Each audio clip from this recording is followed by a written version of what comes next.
آدمی بیوی کی اطاعت کرے گا لیکن ماں کی فرما برداری نہیں کرے گا۔ بیوی کی ڈیمانڈ پہ فوراً بھاگ کے جائے گا، لیکن ماں دوائی کا بھی کہہ رہی ہوگی تو ٹال مٹول کرتا رہے گا، کل پرسوں ہفتے گزر جائیں گے۔ ماں کے ساتھ جانا اس کو پسند نہیں ہوگا، ماں کی خدمت میں رہنا، اس کے پاس بیٹھنا اس کو پسند نہیں ہوگا۔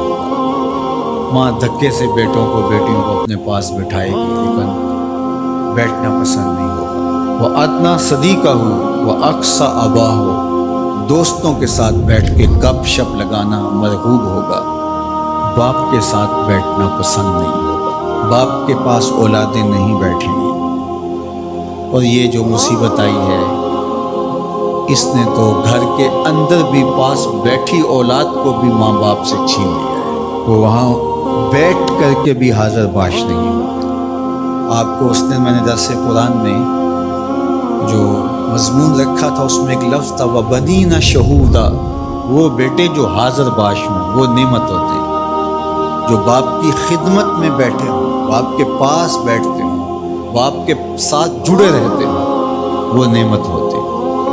اور جو باپ سے جان چھڑاتے رہتے ہوں، جی چراتے رہتے ہوں، پھنس گئے تو 2 منٹ بیٹھ کے ورنہ نہیں، بالخصوص بوڑھے بزرگوں کے پاس تو اس دور کے اندر کو بیٹھنے کے لیے تیار نہیں ہوتا، وہ ترستے ہیں کہ ہماری اولاد ہمارے پاس بیٹھے، لیکن اولاد کی دلچسپیاں ہی کوئی اور ہیں، وہ انہیں اولڈ فیشن سمجھتے ہیں، پرانے زمانے کے لوگ دقیانوس، ان سے ہم بات بھی کیا کریں، یہ ہمارے زمانے کی باتیں نہیں سمجھتے۔ جب تم ان کے زمانے کی باتیں نہیں سمجھتے تھے، انہوں نے ایک لفظ پانی اور روٹی سکھانے کے لیے کتنی محنت کی تھی تمہارے اوپر، تم تو کچھ بھی نہیں سمجھتے تھے، تم تو حرف و صوت سے آشنا نہیں تھے، تم تو لفظوں سے آشنا نہیں تھے۔ انہوں نے کتنا وقت دیا اور ایک ایک حرف، ایک ایک لفظ، ایک ایک ہجا تمہیں بتایا، اور آج تم کہتے ہو یہ دقیانوس ہے۔ کہا یہ قرب قیامت کی علامت ہے کہ دوستوں کے پاس بیٹھنا مرغوب لگے گا، محبوب لگے گا، ماں باپ کی صحبت میں بیٹھنا اولاد کی تباہ میں نہیں ہوگا۔ وَسَادَ الْقَبِيلَةِ فَاسِقُهُمْ، اور قبیلے کا جو سردار ہے وہ فاسق و فاجر ہوگا۔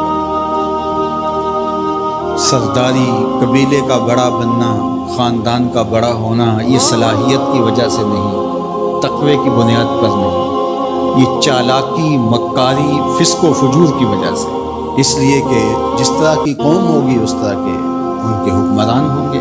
کسی نے حجاج بن یوسف سے کہا تھا کہ تو نے حضرت عمر کا دور خلافت دیکھا ہے، تو ان جیسا انداز حکومت اختیار کیوں نہیں کرتا؟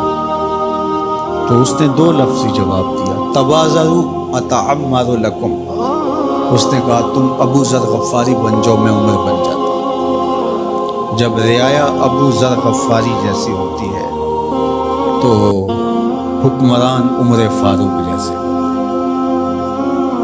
جب ہم چور ہوں گے، ہم خائن ہوں گے، ہم بدکار ہوں گے تو اوپر رحمتوں کی چھتڑیاں تو نہیں تانی جائیں گی، اوپر بھی پھر یہی کچھ ہوگا۔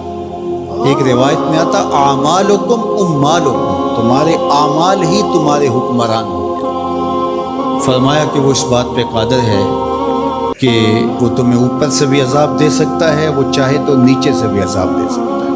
حضرت عبداللہ ابن عباس رضی اللہ تعالیٰ عنہ فرماتے ہیں اوپر کا عذاب یہ ہے تمہارے حکمران نااہل ہوں، اور نیچے کا عذاب یہ ہے تمہاری اولاد نافرمان، اور تم ایک دوسرے سے لڑنے لگ جاؤ۔ ایک خاندان کے لوگ شریکہ برادری کے نام سے ہر وقت ایک دوسرے کے ٹو میں رہیں، یہ عذاب نہیں تو اور کیا ہے؟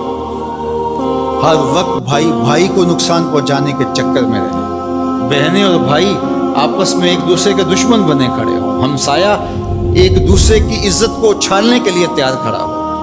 محلہ راحت کا سامان ہونا چاہیے، لیکن محلہ آپس میں ایک دوسرے کی عزت کو پامال کرنے کے لیے تلا ہو۔ خاندان، برادریاں جو کہ وحدت کی علامت ہونی چاہیے، یہ ایک دوسرے کو اذیت دینے کے لیے، تکلیف پہنچانے کے لیے، ٹو میں رہنے کے لیے، کسی کے عیب کو اچھالنے کے لیے، کسی کی بہن بیٹی کی آبرو کو اچھالنے کے لیے ہر وقت اسی چکر میں ہو، تو کیا یہ عذاب نہیں ہے کہ تم اپنے گھر میں بھی محفوظ نہ ہو؟ خاندانی لڑائیاں، شریکہ برادریاں، ان کی باہمی لڑائیاں، یہ فرقوں کی لڑائیاں، سیاسی جنگ و جدل، یہ کیا ہے؟